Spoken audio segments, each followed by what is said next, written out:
Minutes. Thank you, Mr. Chair, and thank you to all our witnesses. I want to go to you first, Senator.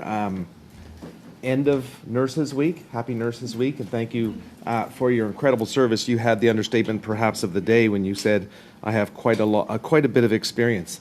I would say that's quite the understatement based on your resume. So thank you for your service. Now, you gave Mr. Bazan one of your recommendations.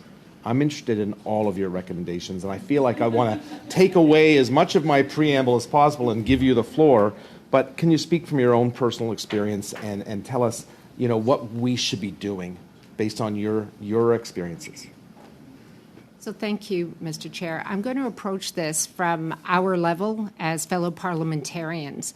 So if I'm going to break it down into buckets, and the first bucket is how we fund, because when you fund healthcare, you fund defense, which is key, which is why my first recommendation is, while people may say, $10 million here, $10 million there, doesn't matter, it matters a lot. So my first recommendation is very much the biggest budget chunk is out of how we provide health care and we purchase from the civilian sector. And I use the term purchase very deliberately. So my first recommendation is, as part of the intergovernmental arrangements with provinces, is that federal health care very specifically is in there and is negotiated along with the transfer taxes, because the federal government delivers health care as well as pays for it.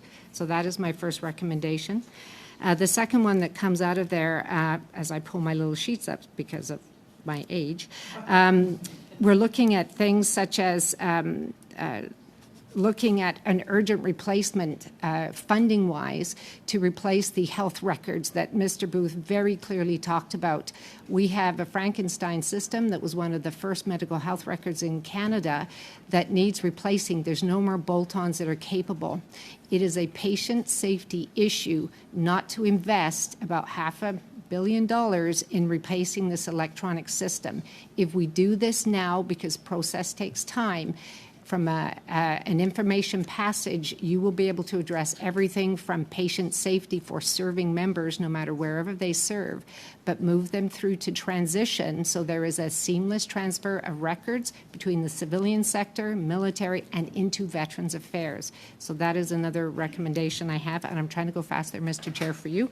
And the other thing that we're having a look in is investing in infrastructure. It is a challenge throughout the department, but I'm going to use CMED, of which one of our honourable members here can really appreciate. That's the Central Medical Equipment Depot in Petawawa. It is an ancient building. The pandemic has shown us that multi-departmental relationships for unique medical procurement storage requires a national solution and investment, and it's important, but can't get it across the start line. Invest in infrastructure within healthcare.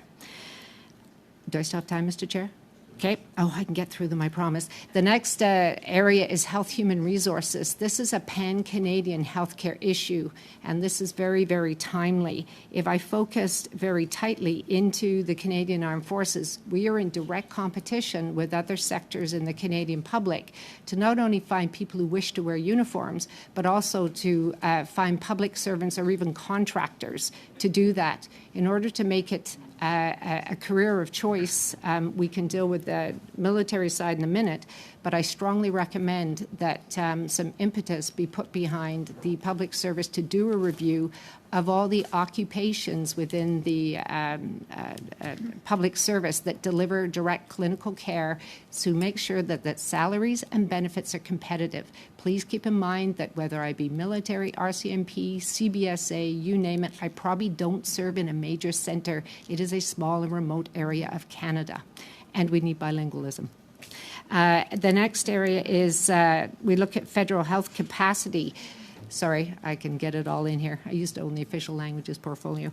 The federal health capacity, when it looks at everything from daycare to health care, I think we need to think differently about it, of which the Canadian Armed Forces can benefit, looking at a federal health system that looks like something like the public healthcare system down in the U.S., where you have licensor and federally regulated care providers at a national level. So they become tools of the federal level beyond the provincial jurisdictions to very closely target care. So whether it be healthcare for the military and the RCMP perhaps, to daycare. Things that have become the barriers we meet all along. So we need to be very progressive in looking at federally regulated, certified, transferable. This is what we need to have a look at to determine, is there a better way of doing business? And I do believe there is some work ongoing in other departments. C'est tout.